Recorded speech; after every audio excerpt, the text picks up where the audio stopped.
இந்த ஆலயத்தை பற்றிய நிறைய சிறப்புகள் இருக்கின்றது. அதை பற்றி எங்களுடைய தமிழர்கள் மத்தியிலே நிறைய பேருக்கு இந்த ஆலயம் எந்த வருடத்திலே ஆரம்பிக்கப்பட்டது, இதனுடைய சிறப்பு என்ன என்பதை பற்றி எங்களுடைய மொழிகளிலே நாம் நிறைய விடயங்களை பார்த்திருக்கின்றோம். அதே நேரத்தில் எங்களோடு இப்பொழுது சிறந்த மான்ட்ரியலிலே ஒரு நடன ஆசிரியை நிருபா ராஜ் அவர்களும் எங்களோடு இணைந்திருக்கின்றார். கண்டிப்பாக என்னென்றால் இது எல்லா மொழிகளை சேர்ந்த மக்களும் வெள்ளையர்களுமே அதிகமாக இந்த நிகழ்வுகளோடு இன்று இணைந்திருக்கின்றார்கள்.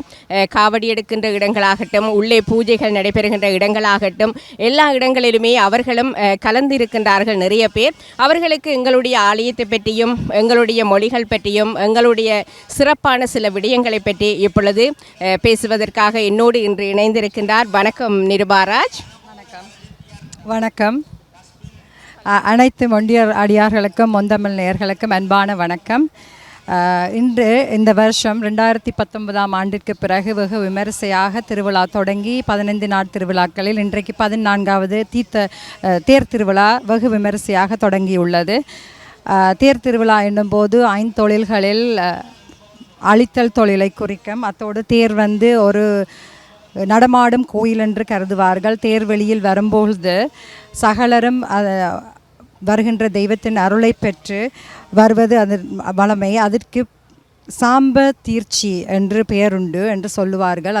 அந்த விவரத்தில் இன்று வெகு விமரிசையாக தேர் திருவிழா தொடங்கியுள்ளது. பல அடியவர்கள் காவடி, கெட்புரி சட்டி, பாட்குடம் என்று எடுக்கப் போகின்றார்கள். நீங்கள் எல்லோரும் நேரடியாக பார்த்து தரிசித்து முருகன் அருளை பெற வேண்டும் என்று கேட்டுக்கொள்கின்றேன். அத்துடன் உமாக்கா சொன்னது மாதிரி இந்த கோயிலை பற்றிய ஒரு சில வார்த்தைகள் இந்த தமிழ் தெரியாத மக்களுக்காக சொல்லும்படி கேட்டிருந்தார் ஆங்கிலத்தில். அதற்கு நான் சொல்கின்றேன்.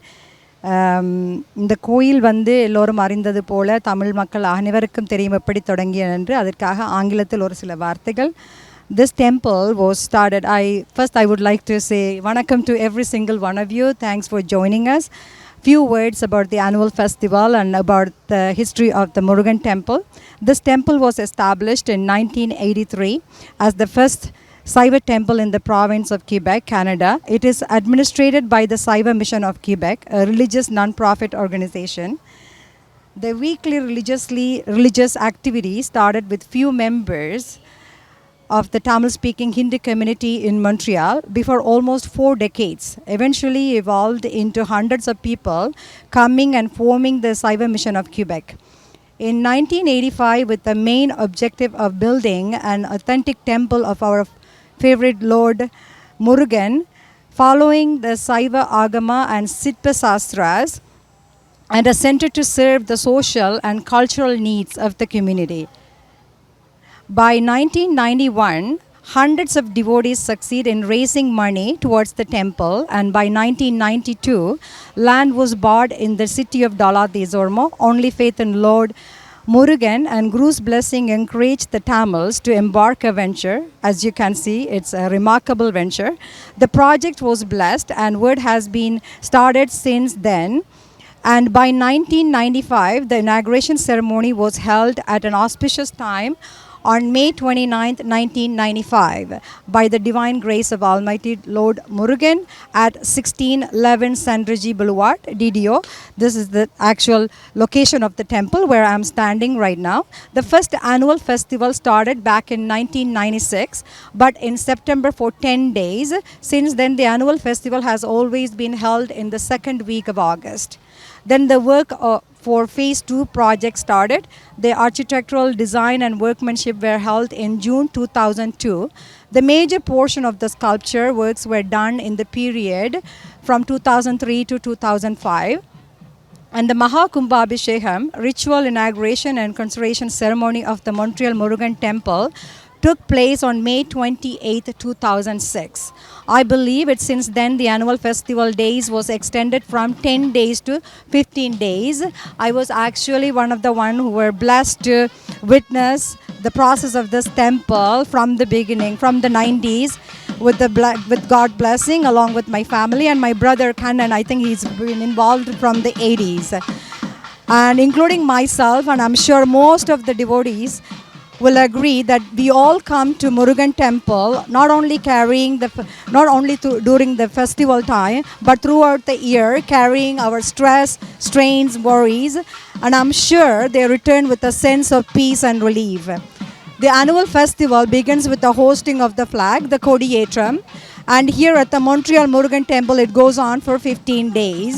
The Ther Tiruvila today is the colorful festival, followed by the Teethotsavam, which is tomorrow, the holiday, the last day of the festival. The highlight of the festival is the Ther Tiruvila, of course, as you can see. One of the major festivals during the span of 15 days. To me, the time still stands. Stand still for one moment as the Lord steps out majestically to enable the devotees to capture the splendor and color of His beauty. In His regalia, this is the indeed Alangara Kandan, showering blessing on His devotees. Each one of these events has a deep significance corresponding to the Panja Kriyas of the five activities of Godhood, namely creation, protection, destruction, salvation, and granting of grace on one's own life. And today's festival is destructing the ego within one person. Since the Ther is also considered as a moving temple, it makes it possible for the infirm, the poor, the aged, and those who are unable to enter the temple inside to worship their favorite god and to get the blessing, darshan of their favorite god. I wish all the devotees to get the blessing of Lord Muruga.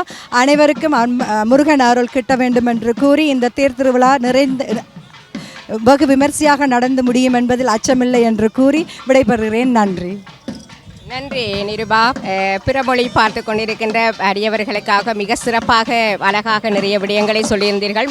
அதே நேரத்தில் இந்த ஆலயத்தினுடைய சிறப்பு 1996ஆம் ஆண்டு ஆரம்பிக்கப்பட்டு அந்த நாள் தொடக்கம் இன்று வரை தொடர்ச்சியாக இப்பொழுது 2022 இருக்கின்றோம். தொடர்ச்சியாக ஒவ்வொரு வருடங்களுமே வித்தியாசமான முறையிலே இந்த ஆலயத்தினுடைய வளர்ச்சி இருந்திருக்கின்றது.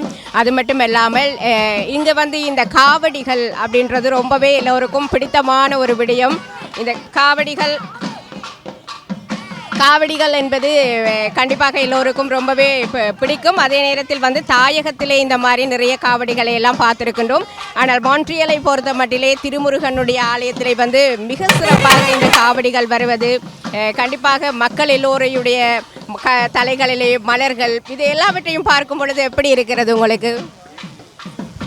நிச்சயமாக சந்தோஷமாக இருக்கின்றது. ஏனென்றால் 2 வருடத்துக்கு பிறகு இந்த வருஷம் நடக்கின்ற பிறகு நிறைய அடியவர்கள் கூடி வந்துள்ளார்கள். நிச்சயமாக எனக்கு இதுகளை பார்க்கும்போது எனக்கு இப்போ ஒருவர் சமய சம்பந்தப்பட்டு ஒரு தெய்வ நம்பிக்கை உள்ளவர்களுக்கு இன்னும் கூடுதலாக சந்தோஷமாக இருக்கும். ஏனென்றால் எமது சமயம் மற்றது எமது கலாச்சாரம் எல்லோர் மக்களுக்கும் தெரியப்படுத்தும் விதமாகவும் இருக்கின்றது. அதே நேரத்தில் எமது கலாச்சாரத்தை நாமும் சரி எமது எதிர்காலத்தில் வரும் சந்ததியினர் எமது குழந்தைகளும் சரி தொடர்ந்து இதை செய்வதற்கும் இதை பற்றி அறிந்து கொள்வதற்கும் ஒரு உறுதுணையாக இருக்கின்றது. உண்மையிலேயே இப்படியான விசேஷங்கள் நடக்கும்போது எமது மக்கள் வந்து அதை இன்னும் மென்மேலும் சிறப்பிக்க வேண்டும் என்று நான் நினைக்கின்றேன்.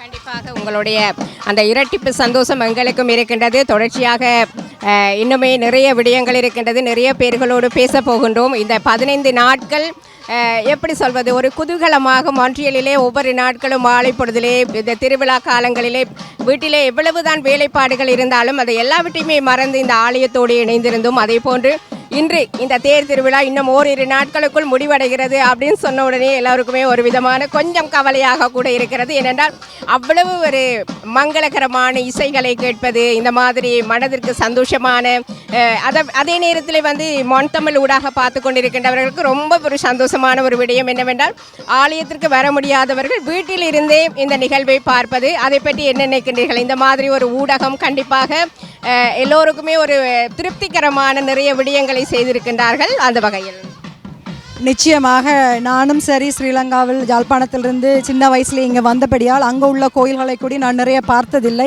ஆனால் உண்மையிலேயே நான் எப்பவும் வளமையாக சொல்வது போல மொந்தமிழ் ஊடகம் மூலமாக நானே நிறைய கோயில்களை பார்த்திருக்கின்றேன்.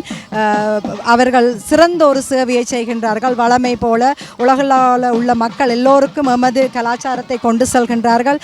அறியாதவர்களுக்கு அறிய செய்கின்றார்கள். வயது போனவர்கள் கோயிலுக்கு வர முடியாமல் இருக்கின்றவர்கள் எல்லோருக்கும் உண்மையிலேயே ஒரு அரிய சந்தர்ப்பம் வீட்டில் இருந்தே எல்லாத்தையும் பார்த்து கொள்ளக்கூடிய மாதிரி வளமை போல் அவர்களது சேவை வந்து எப்படி சொல்வது ஒரு ஒரு லிமிட்டில் நிற்கக்கூடாது என்று நான் நினைக்கின்றேன். அவர்கள் இன்னும் மென்மேலும் வளர்ந்து எல்லா விதமான மக்களையும் அவர்கள் தொட வேண்டும் என்று கூறிக்கொண்டு அவர்களுக்கு வாழ்த்துக்களையும் சொல்லிக்கொள்கின்றேன் இந்த தருணத்தில்.